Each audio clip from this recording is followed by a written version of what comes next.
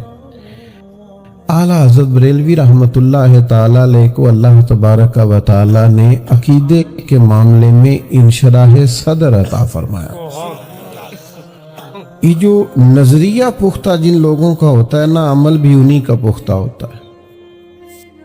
جن کا نظریہ ساری زندگی پختہ نہیں نہ ہوتا، طے ہی نہیں کر پاتے بیچارے ساری زندگی کہ ہم کیا ہیں، تو وہ عمل کیا کریں گے؟ اعلیٰ حضرت رحمۃ اللہ تعالی علیہ نے نظریاتی پختگی دکھائی ہے۔ آج ہمارے بزرگوں کے، صوفیاء کے، اولیاء کے، بزرگوں کے نام پر بڑے بڑے آراس انعقاد پذیر ہوتے ہیں، بڑے بڑے اجتماعات ان کے نام پہ ہوتے ہیں۔ اعلیٰ حضرت بریلوی رحمۃ اللہ علیہ آپ پر بھی بہت سا کام ہوتا ہے، لیکن چونکہ اعلیٰ حضرت رحمۃ اللہ علیہ تو ایک بڑی گہری علمی اور فقہاء میں بڑا مقام رکھنے والی شخصیت ہیں، جو لوگ، میں کوئی مشکل بات نہیں کرنا چاہتا، جو لوگ تھوڑا بہت بھی لکھنے پڑھنے سے تعلق رکھتے ہیں وہ کبھی سرچ کریں۔ 30 سے زیادہ تو پی ایچ ڈیز کے مقالہ جات اعلیٰ حضرت پہ لکھے گئے۔ ایک ایک کتاب پر لوگوں نے ریسرچ کی تو پورا پورا مقالہ بن گیا۔ اتنی گہری فقاہت اللہ نے دی تھی، لیکن جو ان کا بنیادی کارنامہ ہے وہ یہ ہے کہ عقائد کی پختگی، نظریاتی پختگی، یعنی ان کا قلم اٹھا ہے حضور کے صحابہ کے دفاع میں، تو پھر اس طرح اٹھا ہے کہ ہر صحابی کی عظمت کو انہوں نے روشن کر کے دکھا دیا۔ اور ہوتا ہے کبھی کبھی بعض لوگ اعتدال پہ قائم نہیں رہتے، ایک ہی رستہ اختیار کرتے ہیں، بس ادھر ہی چلے جاتے ہیں۔ انہوں نے صحابہ کی بات کی تو کمال کی، لیکن جن کو بڑا دعویٰ ہے نا کہ ہم محبت اہل بیت کے دائی ہیں اور ہم حضور سید عالم علیہ السلام کی اولاد پاک کے بڑے غلام ہیں، یہاں تک وہ نہیں آ سکے، یہاں تک اعلیٰ حضرت بریلوی گئے ہیں۔ یعنی یہ انداز تو دیکھیے، فرمانے لگے تیری نسل پاک میں ہے بچہ بچہ نور کا، تو ہے عین نور، تیرا سب گھرانہ ہی نور کا۔ نظریاتی پختگی، نہ ادھر نہ ادھر، کسی جگہ بھی وہ جھول کھاتے نظر نہیں آتے۔ پھر اس کے ساتھ ساتھ علمی اور گہری وابستگی۔ میرا اور آپ کا دور سننے سنانے کا دور ہے، پڑھنے پڑھانے کا نہیں، سیکھنے سکھانے کا نہیں۔ اور جس جماعت سے میرا تعلق ہے، ہماری عوام نے تو ایک ہی سبق یاد کیا ہوا ہے کہ میں ٹیڈا پڑھیا ہی نہیں۔ تو بھائی جو تیرے ساتھ بات کر رہا ہے اس نے کب صبح یم فل کا مقالہ لکھا ہے؟ وہ بھی ایسا ہی ہے۔ اور آپ کیوں نہیں پڑھے ہوئے؟ آپ کئی گھنٹوں کے بیانات سنتے ہیں، ان باتوں کو یاد کریں، ان کو سیکھیں۔ بہت بڑا ذریعہ ہے علم کا علماء کی صحبت میں بیٹھنا۔ تو یاد رکھیے گا کہ علم سے دلچسپی پیدا کرنا، سیکھنا۔ اعلیٰ حضرت رحمۃ اللہ علیہ سے کسی نے کہا کہ عالم کے لیے سند ضروری ہے؟ فرمایا نہیں، عالم کے لیے تو علم ضروری ہے، اس کے پاس تو علم ہونا چاہیے۔ اسناد تو بعض اوقات مل ہی جاتی ہیں۔ تو بھائی اعلیٰ حضرت رحمۃ اللہ تعالی علیہ بہت بڑے درجے کے عالم تھے، اور اس معیار کے عالم تھے کہ جو امدادی علوم ہوتے ہیں نا، کسی چیز کو سمجھنے کے لیے امدادی کتب ہوتی ہیں ضرورت کے لیے، آپ کبھی سرچ کریں تو میری طرح جن لوگوں نے کالجز میں وقت گزارا ہے، بڑا مشکل کام ہے ریاضی کو حل کرنا۔ میں تو کبھی کبھی اپنے ابا جی کے سامنے بیٹھتا تھا نا، تو وہ مطلب ان پڑھ ہو کے بعض ایسے سوالات پوچھتے تھے کہ وہ کیلکولیٹر دیر میں چلتا تھا، اور وہ پہلے ساری بیسیاں اور سارے 100 اور سارے ان سے نکال کے سامنے رکھ دیتے تھے۔ لوگوں نے ضرورت کے لیے سیکھا ہوتا تھا، اس لیے کہ حساب کتاب کرنا ہوتا تھا،